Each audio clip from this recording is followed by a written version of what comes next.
Don't waste your weekdays, right, strategizing. Everybody wants to build a beautiful strategy, but when it comes to executing the work, are you going to show up and are you going to execute?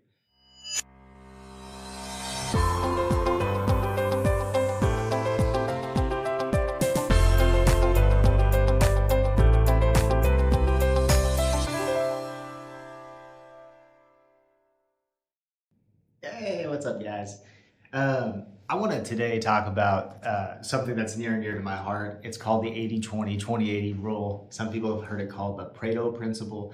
Um, which when I Google that, I can't really find it. I don't know. But Pastor Alan Nolan, who my wife and I listen to, he's mentioned it a few times, and I love what he has to say about it. So let's just dive in, right? The 80-20 rule essentially says or establishes that 20% of the activities that you do is just a law of nature. 20% of the things you do give you 80% of your results. Okay, so if you got an 80% in school, that was a B. Okay, that's a passing grade, not bad. And so the people who found the 20% that they could do to get to that 80%, right? They spent way less effort to get that 80%, right? So that's how you maximize and exponentially grow your growth opportunity and your upside. So let's run through it. 20% of the products that sell in your store, right, give you 80% of your profits, right? In hotels, 20% of the segments that you sell in give you 80% of your results, right? So Marriott, it might be that 20% of your business, right, it might be from channel distribution from Marriott, right? And that might give you 80% of your profits. And generally it's pretty close. But it's interesting to look at those numbers and dive in. And right, just take your industry, whatever it is, take the 20%, find the 20%, and it'll tell you, right, where your best time is spent in whatever you're doing, okay? So it allows you to eliminate all of the admin or admin's required, but all of the stuff that's not generating any business.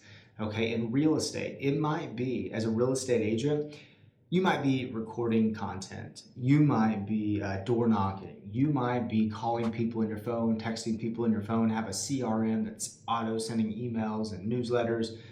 There's 100 ways to do this, okay? You can have a virtual assistant out there prospecting for you, you can get lead lists, you can call, you can cold call, you can be talking to your sphere of influence. So many ways. You need to ask yourself, you need to look at your last 3 years of transactions and say, where did this lead come from?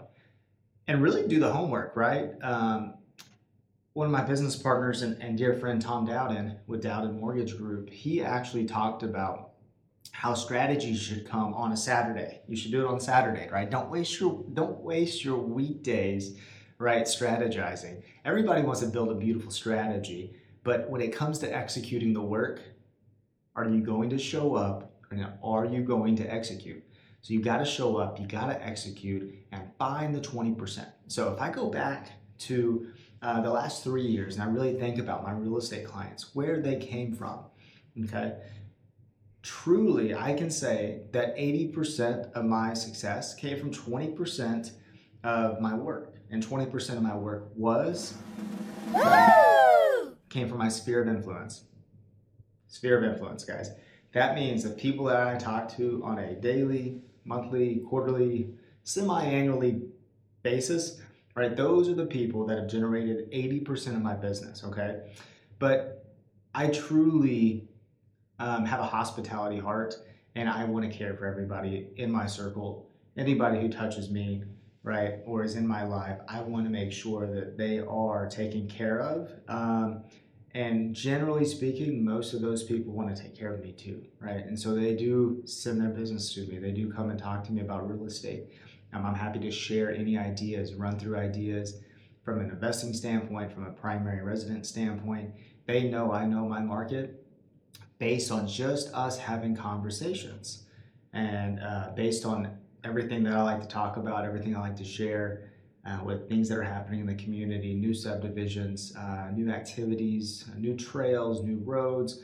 I love keeping up with it, and that's actually part of my passion. And I think that comes off, and people understand and trust me to handle their real estate transactions. And I'm forever grateful for those people. But that is my 20%, my sphere of influence. Now, as I jump into real estate full time, is that going to generate enough business to keep me busy?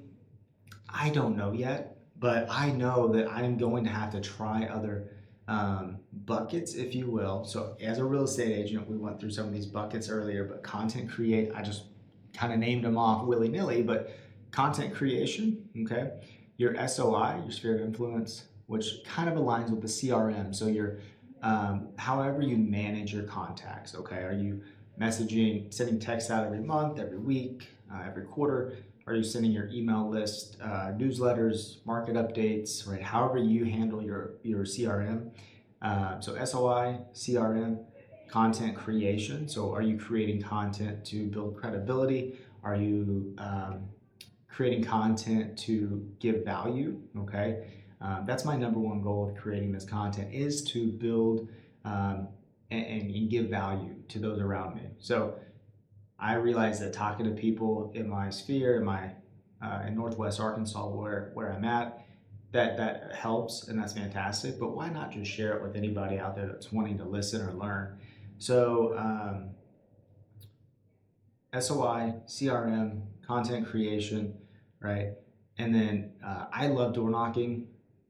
Actually, everybody kind of laughs at this one, but like nothing beats getting in front of an actual person, talking to them, and showing them what you can do for them, and just letting them know, hey, my name is Daryl. I'm just a community member. I'm a steward of Northwest Arkansas, and I want to serve you the best way I can. So I just wanted to tell you about an up and coming school around the corner that's being built, or I want to tell you about an up and coming park around the corner that's being built.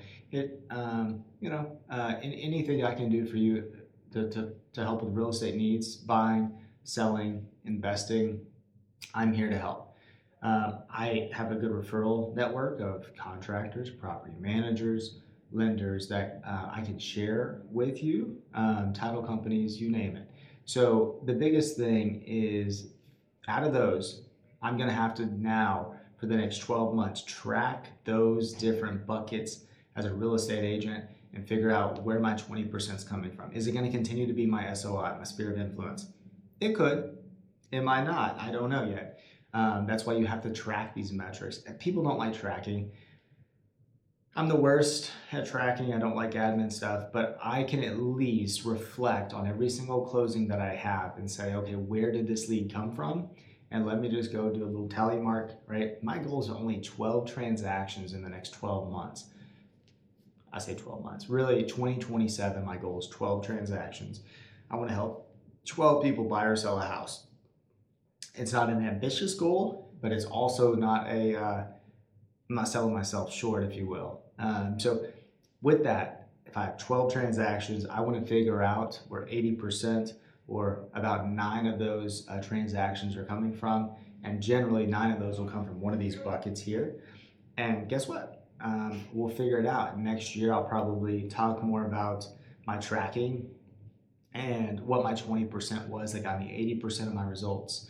And in your industry, whatever it might be, whether you're an investor, real estate agent, title agent, a lender, figure out your 20% that gets you 80% of your profits, 80% of your revenue. You look at a marriage, right? And we can take this, and I said it's a law in nature, and I think we should always kind of analyze what it looks like at home. So in a marriage, okay, is what's your 20% that creates a good marriage, okay? Right? We've all heard the love languages. So if you have 6 love languages, right, and people generally have 1 or 2 top items, you probably should focus on the 1 or 2 top items, right? It's kind of interesting that even in relationships, that 80-20 rule, 20-80 rule still applies, okay? So figure out, just ask yourself on a Saturday, call it Strategy Saturday, and just get down, write down your strategy, and then track through metrics to find out what that 20% is. And I'm telling you, life becomes a lot easier. People think that, hey, so-and-so has an easy life. Well, I bet they found out the 20%, okay? And then if you want to exponentially grow, you take the 20% and you do it 5 times, and that's 100% of your effort, right? You might have 5 businesses. You might be a real estate agent. You found out the 20%, right? So you're at an 80% where other agents might be putting in 80% of the effort to get the 20% of the results, right? And they may not be that great because they are focusing way too much on that 80%. Same thing with being a title agent, same thing with being a lender, same thing as a contractor, anything that you might be doing in each of those buckets, right? Find the 20%. And again, it allows you to free up time. So if I want to be a real estate agent and I found the 20%, I can continue to do that. And then I take my next 20% of time and I say, hey, I want to be the best husband I possibly can. And I want to really focus on creating a great family at home. I'm going to find that 20% and I'm going to dive into it, right?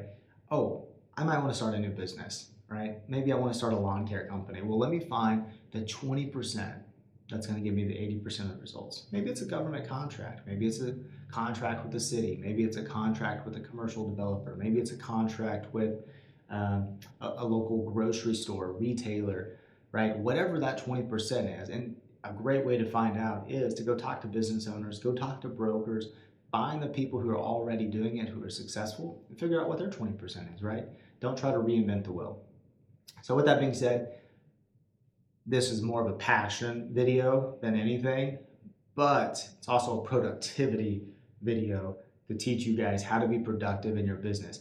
I'm not telling you how to be productive. I'm telling you how to track your productivity to become more productive, okay? Follow your passions. Keep pursuing it, guys. I'll see you next time.